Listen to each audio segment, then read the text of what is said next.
Hey everybody, welcome to the second episode of American Rambler. I am your host, Colin Woodward, and I have made it to 2 episodes. I have doubled my output from 1 to 2, and hopefully soon I will triple my output, quadruple, quintuple, you get the idea. Anyway, so the first episode is in the can. It's uploaded to my website. If you haven't heard that, you can check it out at americanrambler.wordpress.com. And in my first episode, talked a little bit about James Bond. Also introduced myself, talked about some other things, what I've done, where I'm at right now. And just to update what's been going on, I think like the rest of us, I have recovered from Thanksgiving. I really shouldn't say recovered. It was a good Thanksgiving. Pretty much just stayed home, had the mother-in-law up. My wife cooked a really good meal with the help of my mother-in-law. Had the kids, of course, and it was a really beautiful weather weekend here in Colonial Beach, the CB. We had great weather, mild, sunny, all the weekend. And not so much lately. Pretty much since Sunday, it has rained almost nonstop. So about 96, is that 4 days, 24 hours, 96? Anyway, 96 hours of rain, drizzle, fog, overcast skies. So eager for the sun to come out. Hope it's coming out tomorrow. If you don't know me, I am obsessed with the weather. Hey everybody, welcome to the second episode of American Rambler. I am your host, Colin Woodward, and I have made it to 2 episodes. I have doubled my output from 1 to 2, and hopefully soon I will triple my output, quadruple, quintuple, you get the idea. Anyway, so the first episode is in the can. It's uploaded to my website. If you haven't heard that, you can check it out at americanrambler.wordpress.com. And in my first episode, talked a little bit about James Bond. Also introduced myself, talked about some other things, what I've done, where I'm at right now. And just to update what's been going on, I think like the rest of us, I have recovered from Thanksgiving. I really shouldn't say recovered. It was a good Thanksgiving. Pretty much just stayed home, had the mother-in-law up. My wife cooked a really good meal with the help of my mother-in-law. Had the kids, of course, and it was a really beautiful weather weekend here in Colonial Beach, the CB. We had great weather, mild, sunny, all the weekend. And not so much lately.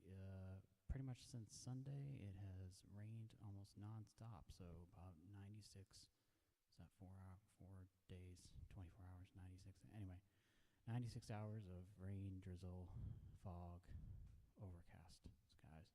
So eager for the sun to come out. Hope it's coming out tomorrow. If you don't know me, I am obsessed with the weather. I really, a lot of times, weigh my mood depending on what the weather is. And I think my travels from place to place have coincided with an obsession with weather. What's the weather like in some places? What is it like in others? And here, not sure. It's been pretty good so far. But winter is coming. And the holidays can be good for that because once you hit January, it's pretty rough. But I think today was the last day we saw any leftovers in the fridge. I love Thanksgiving. I love the turkey and the dressing and the stuffing. And at first, you're kind of like, oh, leftovers. And then after a couple days, you're like, ah, leftovers. So we got down to the dark meat, and once you hit the dark meat, it's all over. So I think the whatever was left of Thanksgiving meal got thrown out. So yeah, I was just home with the family, chilling on Thanksgiving Day, getting ready for Christmas, obviously. Saw some family in Chester before Thanksgiving, actually the weekend before. And when I was driving through Port Royal, Virginia, I got my first speeding ticket, and that was fun. We were not surviving on very much sleep that morning. Had kind of a bad night with the 6-month-old, and on the way I got pulled over, and no warning, no discussion. Where are you going? Why were you speeding? What's up? He did ask if I had a concealed weapon in the car. That was nice. Said, no, nothing like that, and pretty much just took it, whatever he gave me.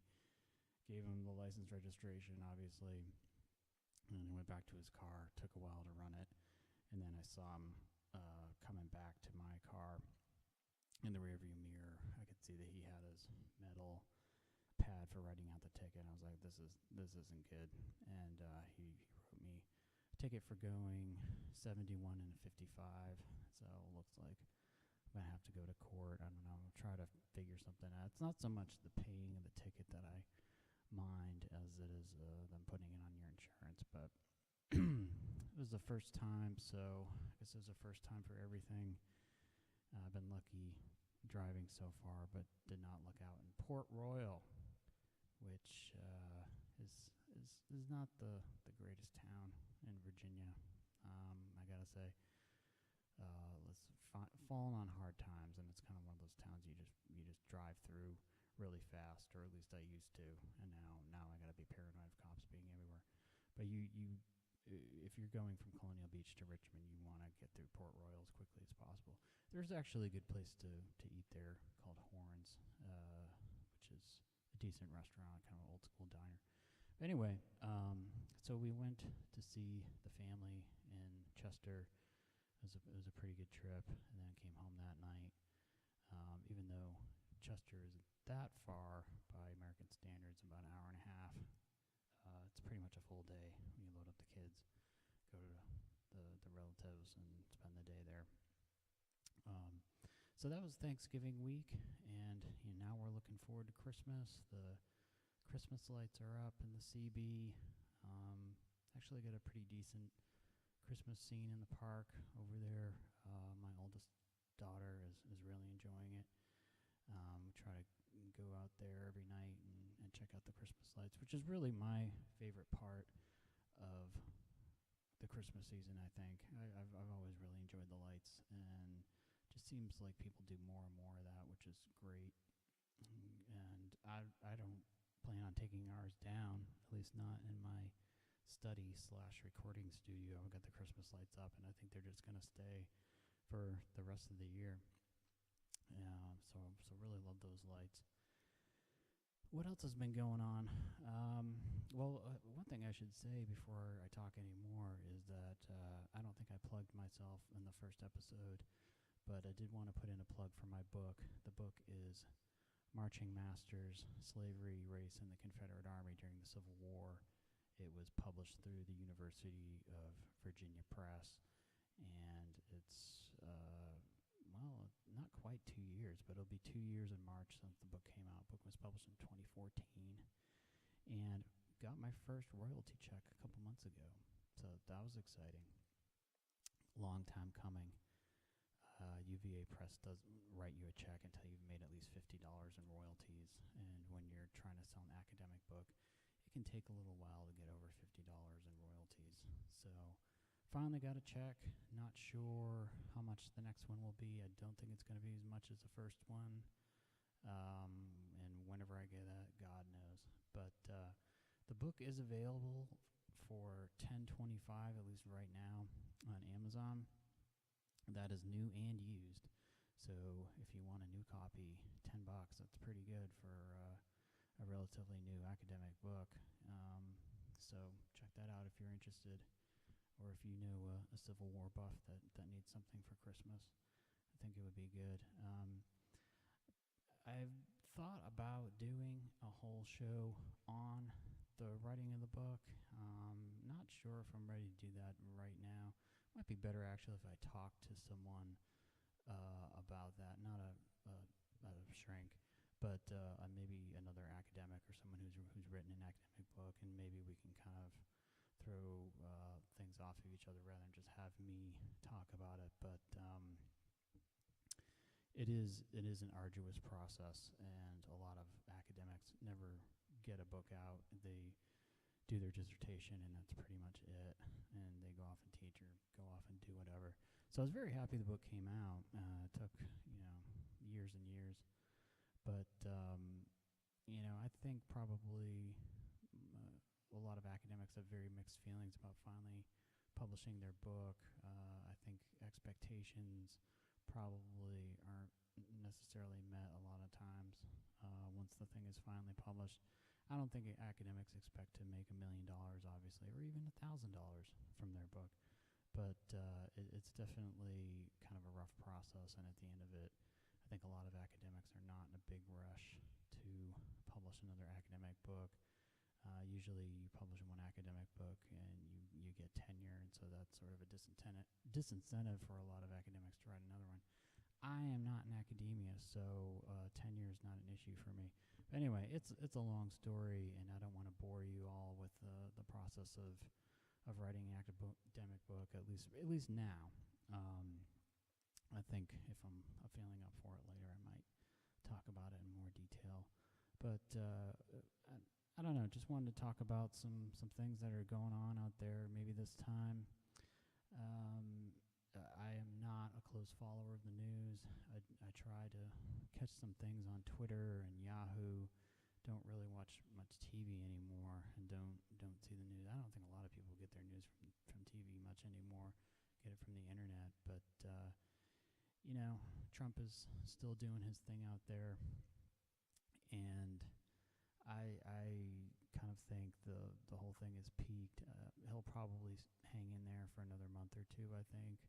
But once people start actually voting, I think Trump is going to step down, or not step down, just quit, because he's never won anything politically, and I don't see him having the patience to stay in if he can't be the front runner. If he's not going to win it, he's not going to stay in very long. I don't even know what he's saying anymore. He's just, every week there's some kind of horrible soundbite from the Trump camp. And at this point, I don't really know where the real Donald Trump begins and the fake Donald Trump ends anymore, or vice versa, or whatever. I don't even know what he's doing at this point. I personally think it's a sort of performance art piece that he's doing, but maybe at this point he's lost track of that and doesn't really know the reality from the fiction.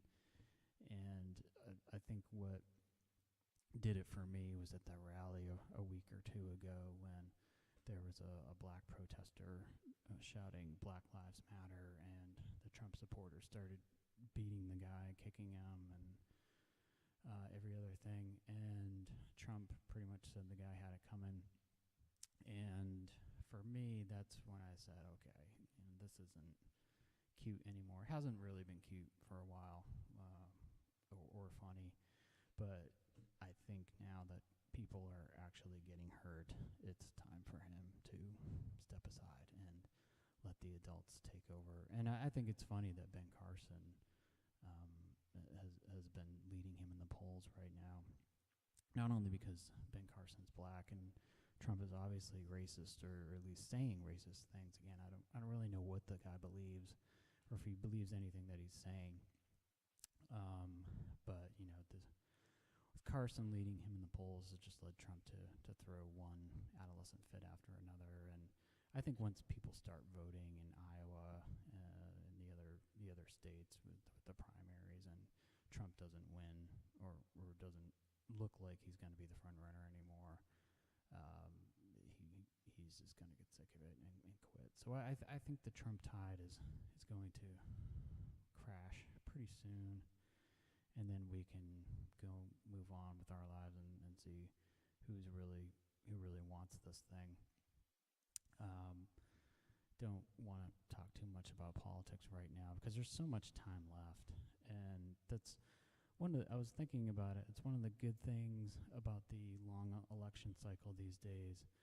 Um, it's excruciating because it goes on, and you have to hear all these candidates, and they have so many debates, and there's so many people that are in it, like Jindal, who have no chance, and the Huckabees, and the other clowns who are in there. And it's kind of horrible to see them do the dance for a while, but it does weed them out. If the election cycle was a lot quicker, then one of these guys might actually have a better chance. But they can't play a very good long game. Whereas I think that's what Hillary's been doing. Maybe that's what Jeb Bush is doing, playing more of a long game. And they're pretty Bush and Clinton, obviously, pretty establishment candidates. So they're not going to say things that are too extreme and might not excite the base, but they're the people that are serious and have the boots on the ground. I think. I don't know if it's going to be Bush. I hope not, but I'm not too excited about Hillary either. I am a Democrat. I'm a registered Democrat, but I just can't get too excited about anybody who's running right now. And I'm not one of those people that doesn't vote because I don't think any of the candidates are good. Usually, if there's a major election, I will go out and vote, and I don't usually consider it the lesser of two evils. And I would never say that I'm not going to vote because I don't think any of the candidates are good. I think at some point you just got to say, this is my guy, and we'll see how it goes.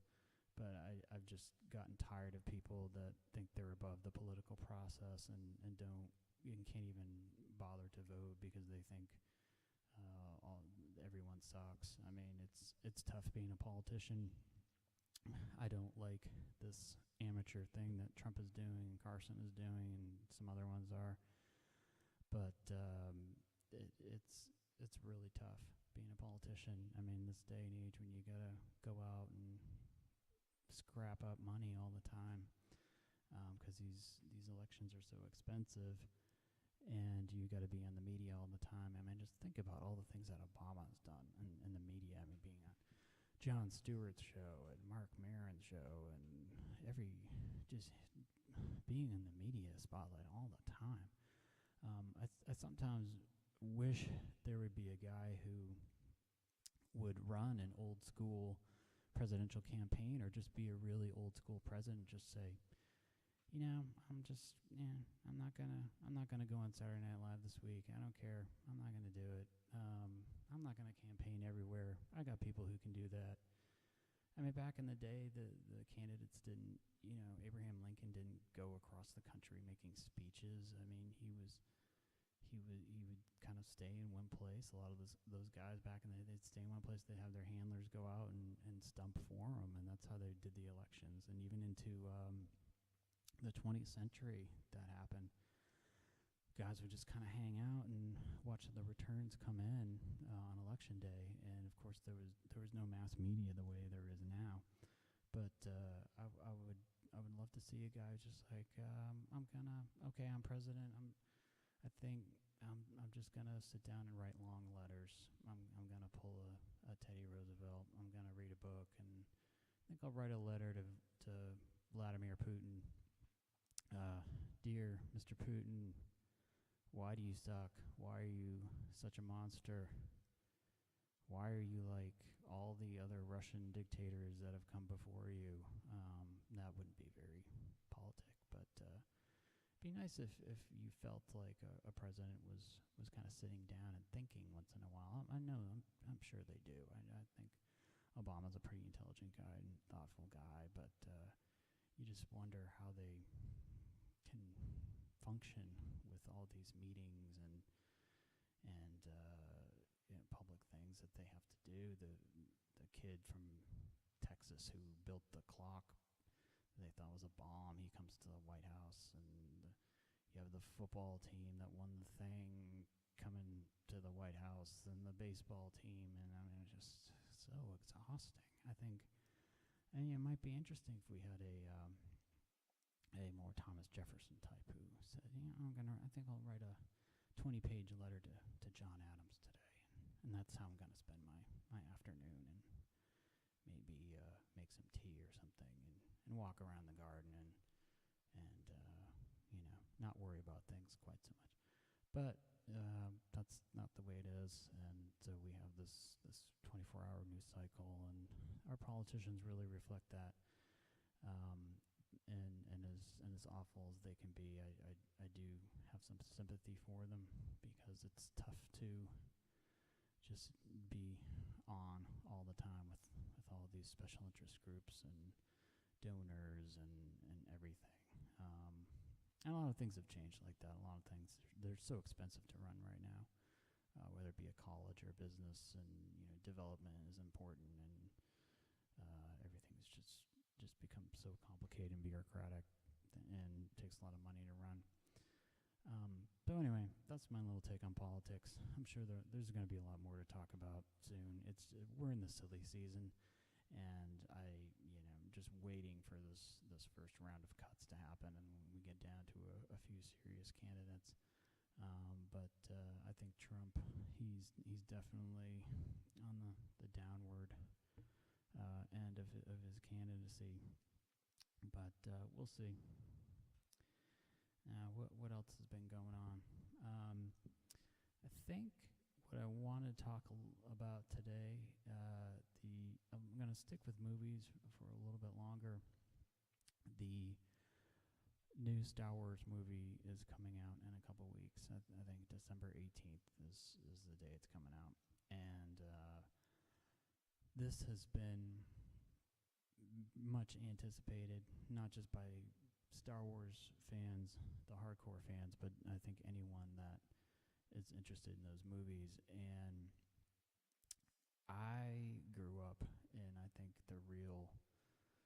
at the center of the whole Star Wars phenomenon. And it's amazing to think that these movies have been out for almost 40 years now. But the first movie came out, I think, in 1977, and then they made the second one in 1980, and the last one in 1983. So in 6 years there, you had 3 movies that really redefined movie making as we know it, and certainly defined my childhood and the childhood of a lot of, I guess, I'll say Gen Xers that were growing up in the early 80s, late 70s. I don't think I remember seeing the first movie until it was on TV. I might have actually seen it in the drive-in with my parents, but I was very young. I was 2 or 3. But I do remember seeing Empire Strikes Back. I was 4 or 5 years old, and I definitely remember seeing Return of the Jedi a few years after that. And as I noted in the first podcast about James Bond, how it was kind of a formative event watching the James Bond movies. That was a little later in my life, more as a teenager. But Star Wars was just mind blowing to someone that was that young in the early 80s. Seeing those movies on the big screen was really amazing. And I mean, Roger Ebert put it best when he called the first Star Wars movie an out-of-body experience. And he didn't say that about a lot of movies. He thought Raiders of the Lost Ark was like that. He thought Bonnie and Clyde was like that. So there weren't a lot of movies that really kind of blew his socks off as a adult critic. But I mean, for someone that was my age, it was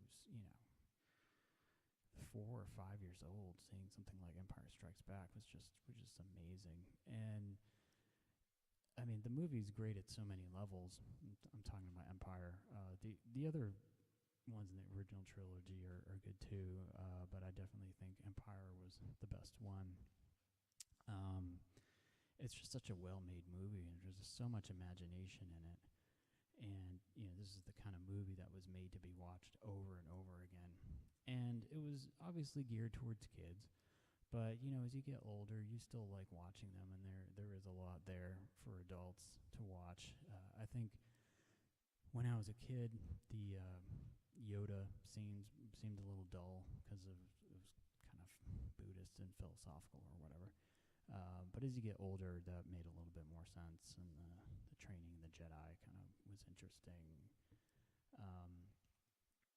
I can't quite explain to someone who didn't live through that how big Star Wars was. I mean, it was everywhere. It was me and my brother. We couldn't wait to get to Kmart to see the latest Star Wars figures, or go to Toys R Us where you're just a ton of them. And one of the genius things that Lucas did was get the merchandising rights to all the Star Wars stuff. I mean, I think he did just fine from how much the movies made, but at the box office. But one of the real killer things for him was getting the money from all the dolls and the toys and everything. I mean, there was Burger King glasses and Halloween masks and just every damn thing you could think of. I think there was a TV show with the Ewoks in the 1980s. I mean, it was a huge thing. Multimedia, the comic books and the records you would buy.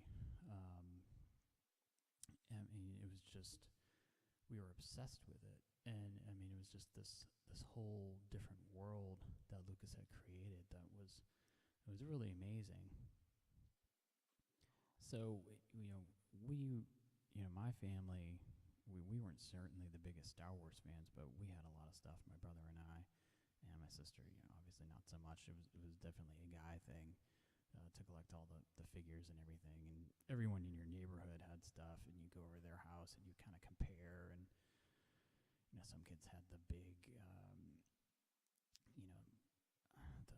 whatever those things were, the Imperial Walkers and the snow scene in Empire Strikes Back. A kid would have that, and you're just like, wow. But we had quite a bit of stuff, the Millennium Falcon and the Death Star, and just all this cool stuff. And this really just kind of defined our generation. I mean, we, in a lot of ways,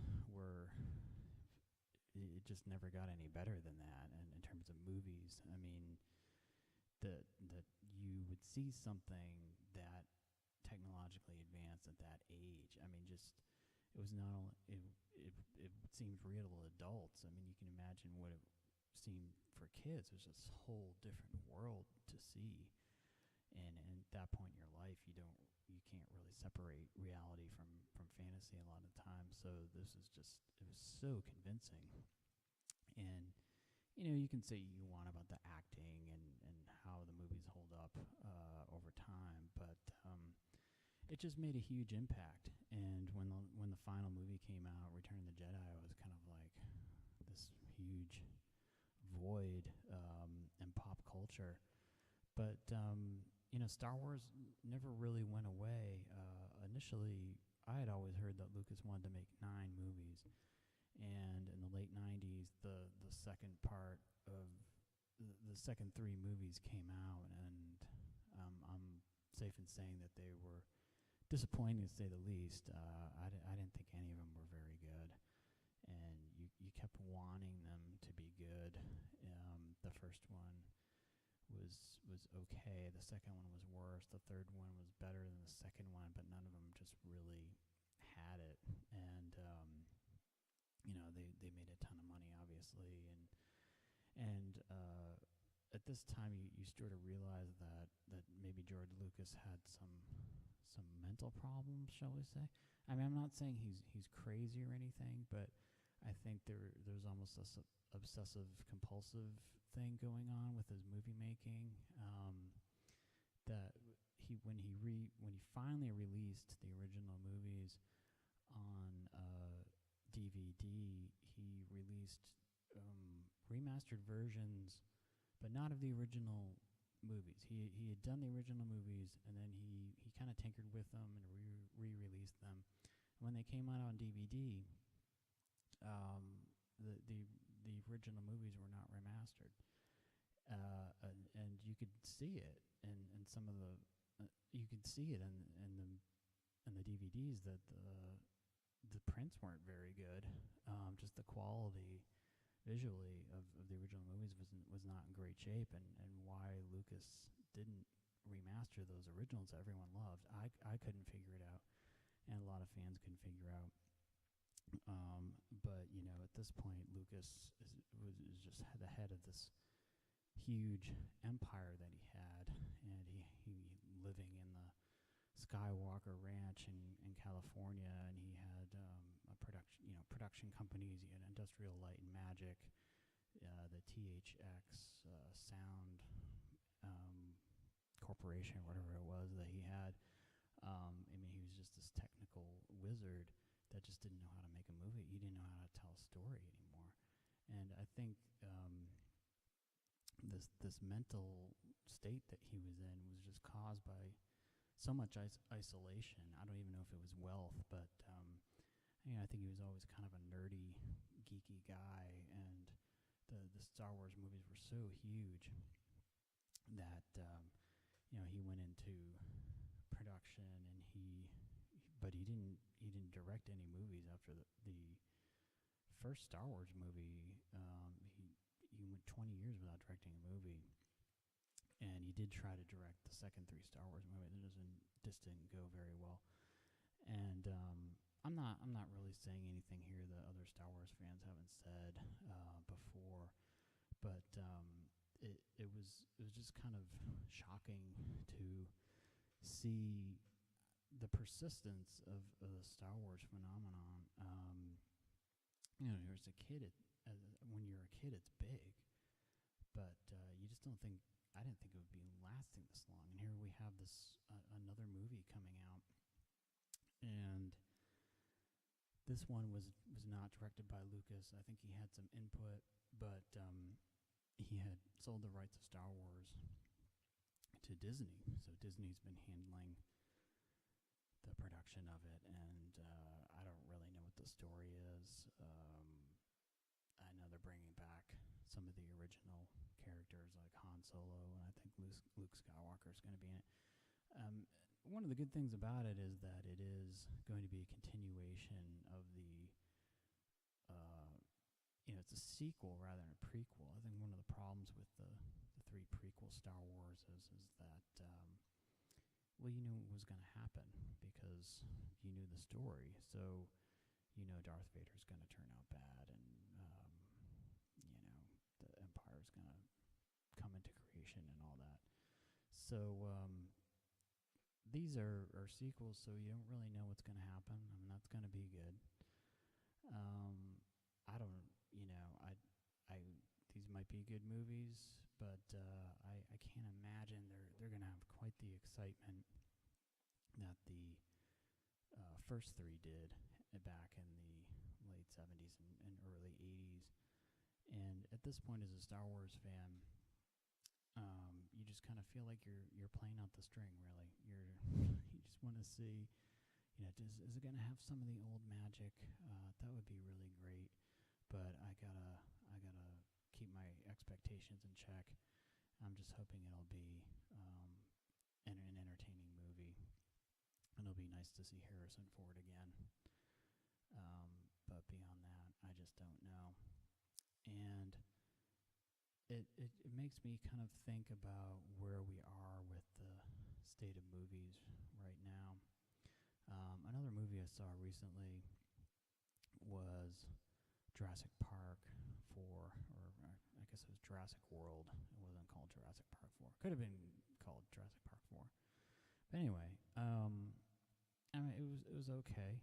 It didn't really say much. Not that you see Jurassic Park movies for a message, but it was like the other ones, and I didn't notice any big technological improvements over the other movies. The story was pretty much the same. Spoiler alert: the dinosaurs run amok, and people get killed. I'm sorry if I spoiled that movie for you, but that's essentially what happens in Jurassic World.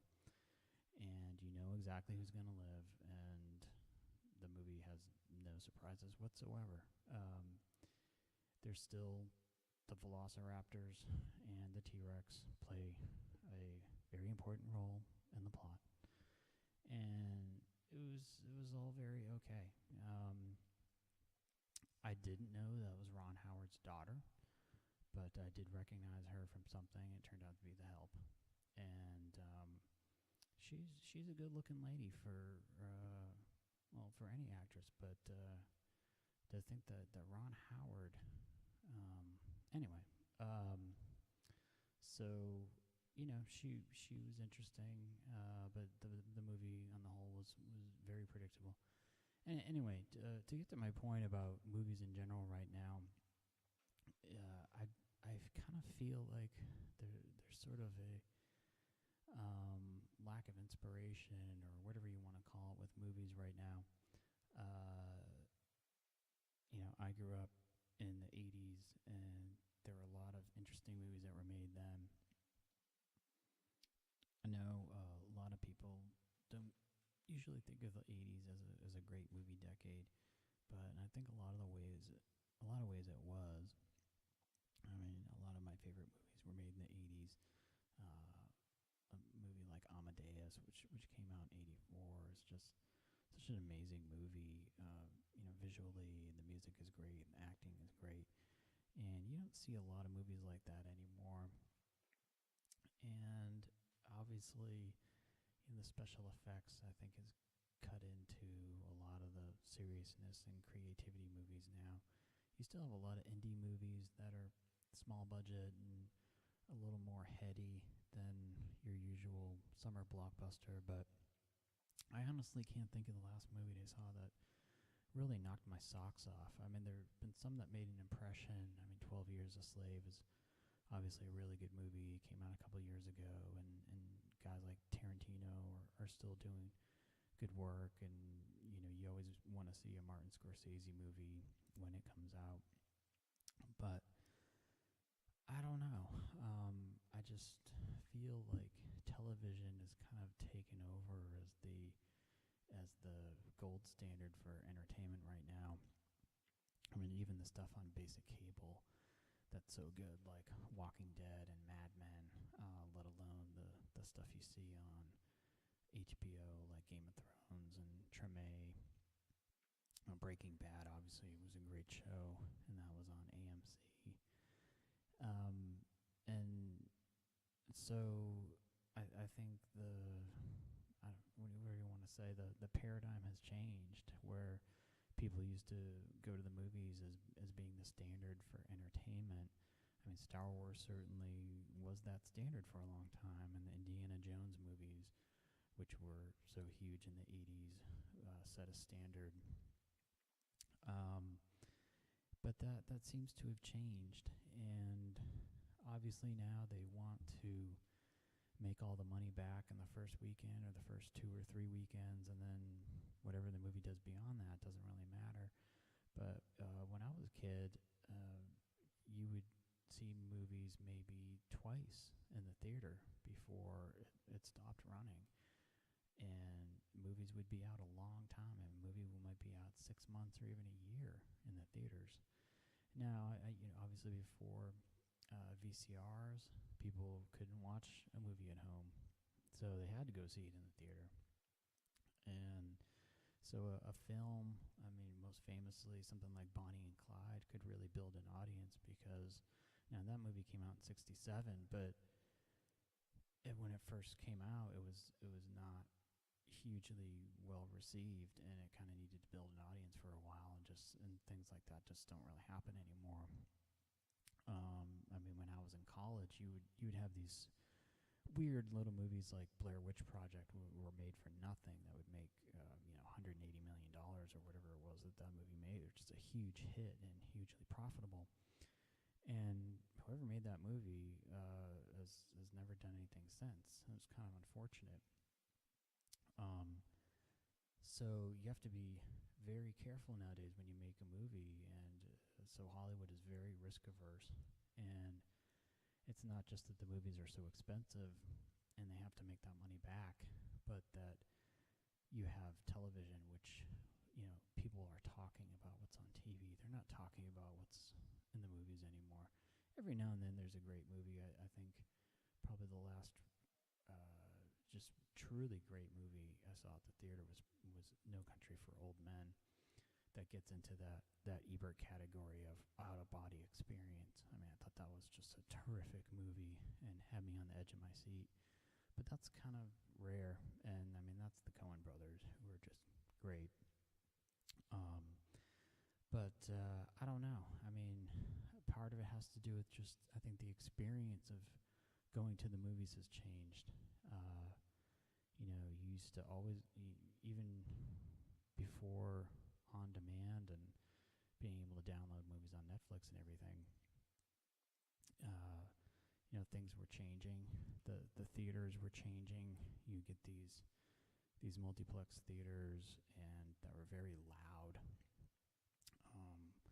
Just remember, I was in graduate school. I went to a theater, and I think I saw Mission Impossible 2, or maybe it was I think it was 2. And I couldn't believe how loud it was. It was just like someone was punching me in the chest. It was so loud. And, that kind of movie certainly made sense that it was loud.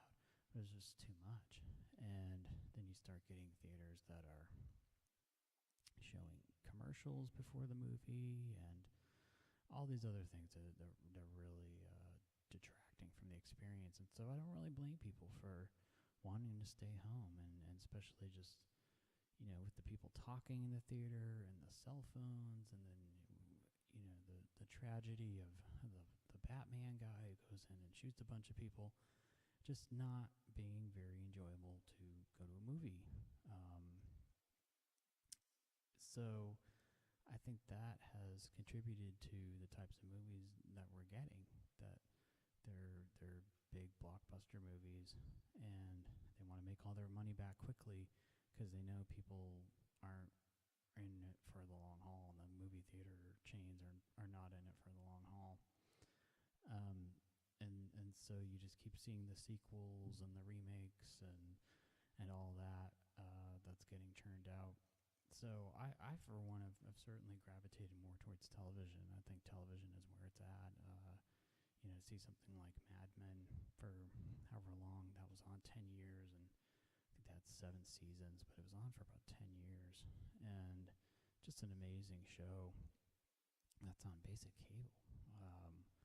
So, what is a movie going to be able to do in 2 hours when you got Mad Men doing show after show, year after year? That's just so spectacular. So, it's not any surprise at all that Disney has taken over the Star Wars franchise, and no matter what, these Star Wars movies are going to make a ton of money.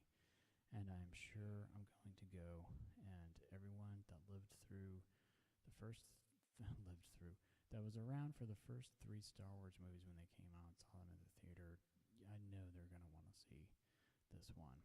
And it's fine. I mean, even from just the standpoint of nostalgia. I'm of the age now where I could be bringing my kids, and a lot of my friends from college could be bringing their kids to see this movie. So that's kind of cool that you've got 2 generations of Star Wars fans now. And I would certainly see with my brother or my dad or anyone who was there to see the original movies in the theater. But I don't know. I don't know what the future of film is. I guess it'll just kind of keep doing what it's been doing. People thought that television was going to kill movies, and then the VCR was going to kill movies, and the internet was going to kill movies. I think there will always be reason to go to the actual theater. And for me, there's nothing like it. I would always much rather see the movie at the theater and be there underneath that big screen and eating popcorn and watching a movie with strangers in the dark is really an amazing experience. One of this greatest experiences on this planet, and no one does movies better than America.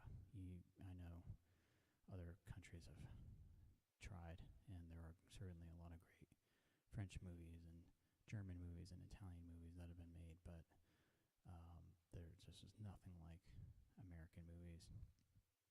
So, Star Wars, I'm gonna see it. But even if I do, and even if it's good, you have this weekend the choice of probably seeing a movie on your television or going to Redbox. And there's a strip mall here in town that has an old movie gallery, an old video store, we used to call them.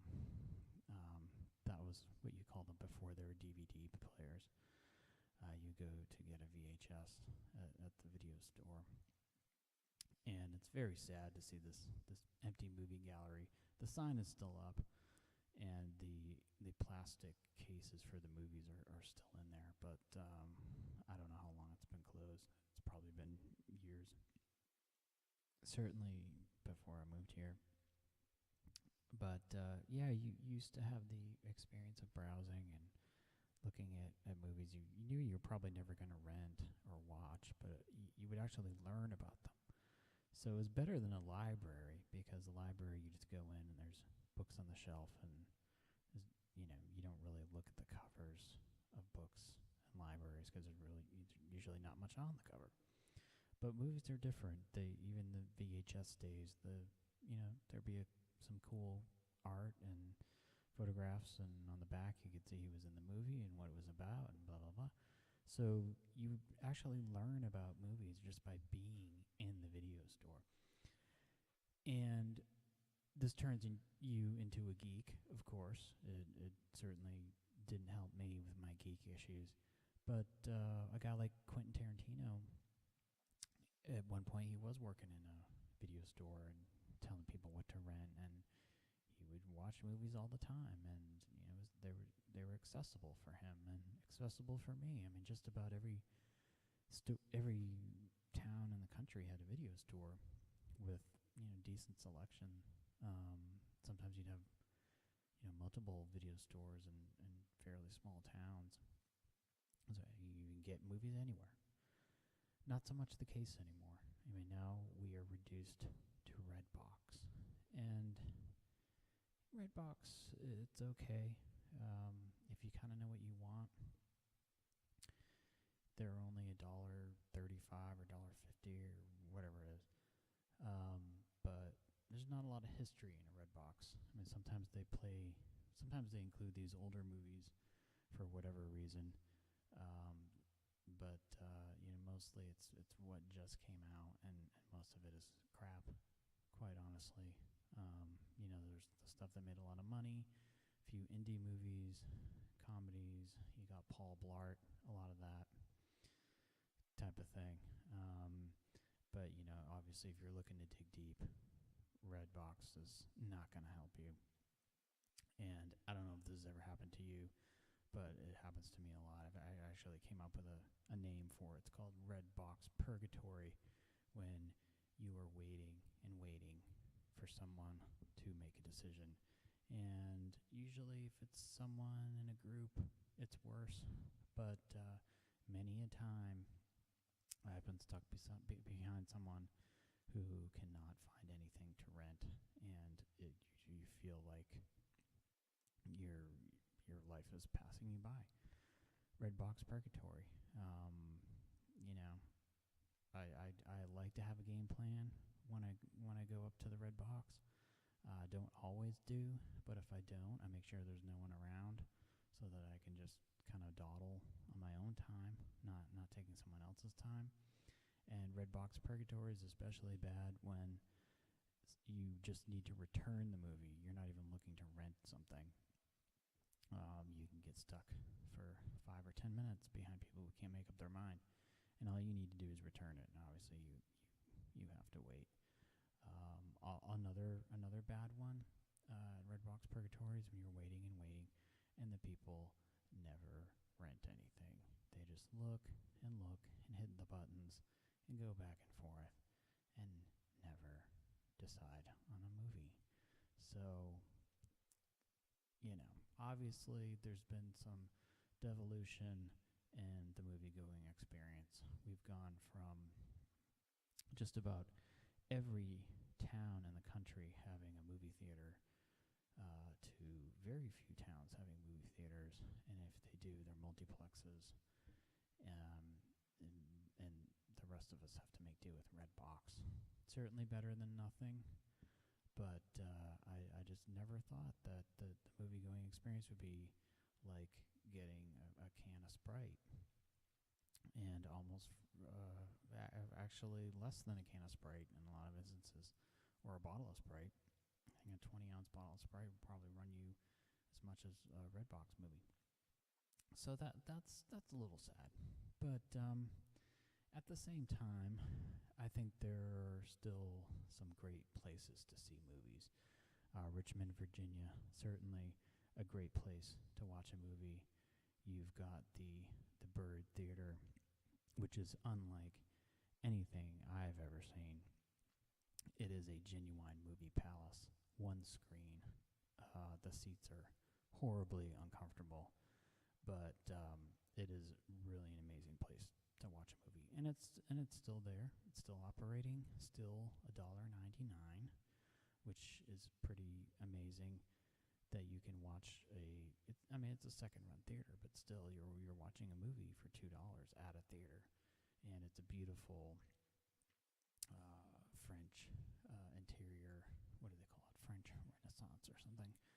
But is really an amazing place to watch a movie. When I first got to Richmond, it was one of the first things I did.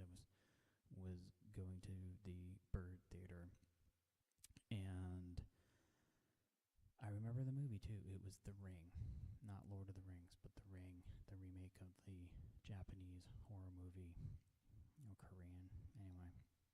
I'm not sure, but a foreign horror movie. And the American remake was pretty freaky. I saw it alone because I was visiting in Richmond to do research, and thought I'd go to the Bird and see the late show. And I remember when I was walking out of there, it was snowing, and I had to walk back to the bed and breakfast I was staying at. And I wasn't that scared, but it's a little freaky. The movie's a little freaky, and going home alone in a city you didn't know very well. And Richmond is kind of city. It's an old city. There's some ghosts. I don't believe in ghosts, but it's a kind of place where you can kind of feel something. It's a historic city, old city. It's got some dark corners. And so the first couple days I ever went there, I went to the Bird, and they're trying to raise money all the time to restore the theater, but it's really an amazing place. And if you're ever in Richmond and you got the time to go to the Bird, it's BYRD because it's named after the founder of Richmond. Richmond has got the Bird, and it's also got this fantastic new movie theater that's called Bow Tie. It's kind of a small chain. I think they're in several states, but Bow Tie, they don't show the commercials. You can get a beer in the lobby if you want, and it's just been great every time I've gone there. I've never had a super packed theater. I don't particularly like going to the movies when it's a full house, and that's never been a problem at Bow Tie. But they gutted this old, I don't know what it was, a factory or railroad station or something, and built the theater there. So they incorporated a lot of the old brick and old architecture. And so Richmond has got a couple really great places to watch a movie. They used to have another theater that wasn't too far by car from the Bird in West Hampton, part of Richmond, that has closed, unfortunately. And we can't really afford to lose decent movie theaters. But even so, Richmond's a great place to watch a movie, and that's one of the things I miss about living there. But I discovered in leaving Richmond a few years ago that Richmond is really kind of an anomaly, that most of the country, no one is going to an old French Renaissance movie palace to watch their movies.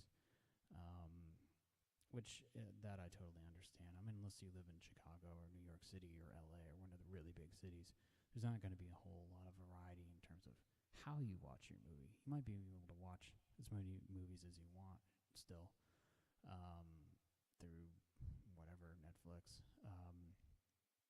But the experience of going out is certainly not what it used to be.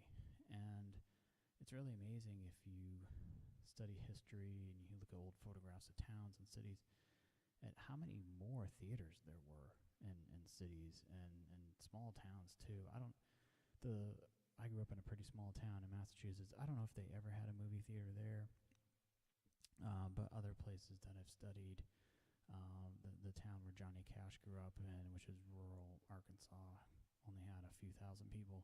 They had a movie theater where he grew up. We're talking the 1940s, but that was the thing back then. People, even in small towns, there was a movie theater, and probably one of the best depictions of this is the Last Picture Show, that came out in the early 70s, the Peter Bogdanovich movie, which is about small town life, and obviously the title is about going to the picture show, and that's not what the movie's about. It's about small town life and kind of people that are on their way out, and some people who are going to be trapped there forever. But they had a little movie theater in this nothing Texas town, and that wasn't unusual because there was no internet and there was no television, in a lot of parts of the country. So you go to the movies, and that persisted probably into the 1960s and 70s in a lot of parts of the country, and even studying downtown Richmond, and there used to be more theaters. Now there were also more porno theaters back in the day because again, no internet. People would actually go to the movies to see adult cinema. So those have gone, and some people might not think that's a bad thing. But certainly has cut down on the number of theaters. And if you grew up in Worcester County, and if you went into Worcester, downtown Worcester, used to have the Paris Cinema, the adult movie theater, which seemed like forever. I don't think it's still there. God, I hope it's not still there. But anyway, growing up, that was the one theater in downtown Worcester for a while, and then they've had other ones too. But you just don't see stuff like that anymore in a mid-sized city. And depending on where you go, the movie theaters are better than others. Some are better than others. Richmond, a good place to watch a movie. Little Rock, which I've lived in, not quite as good. And a lot of things in Little Rock are not as good. Did see a couple good movies there, but it was tough to get around, and tough to catch a movie when you wanted to. They were trying to they have a theater in the downtown now that's sponsored by the public library, but that's been tough going for them. So I don't envy anyone that is trying to start a new movie theater, but I really wish there were more things like the Bowtie Cinema, because I do think there's still a market out there for people that like going to the movies first and foremost, and would want to see older movies, foreign movies, just those kind of special event things. Like every decent sized city should have a place where you can see the Rocky Horror Picture Show. And obviously, if you live in New York or London or Paris, you're pretty lucky with all the movies you can see. So it's like anything. There's change, and if you're really into movies, they're they're certainly out there, but it just seems like the technology keeps changing, and it's kind of hard to keep up with it and really even know where to find certain things these days. We have Netflix, but I don't feel like there's a lot on there, and so I don't get very experimental. We usually just kind of watch something that we